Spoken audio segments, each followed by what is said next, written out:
មការបួងសួងធ្លាប់បន់ផ្សងបងជួបលោកម្នាក់ល្អរួមដំណើរជាមួយក្នុងនាមគូស្រករស្មងសកំតគ្នាដល់ចឹងគេធ្យូអូនបងតែងផ្ដល់លេដំឡៃរកក្បាយថ្លៃពីស័យថ្កុំកើងនឹងបងគិតគូរាំងស្ទើអូនដូចព្រះនាងម្ចាស់កំក្ដៅ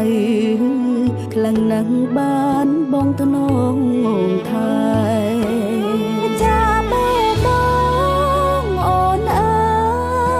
អ្វីអាចប្រៀបស្មើបងទៅតួមានមួយសំពើក៏មិនដោះដែរ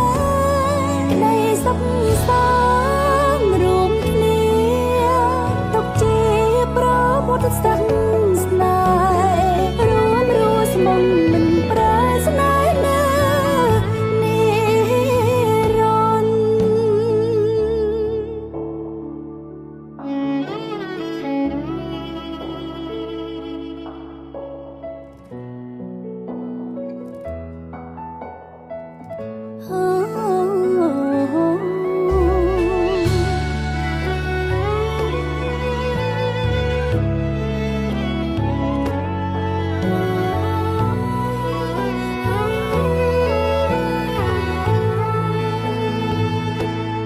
រងឆោ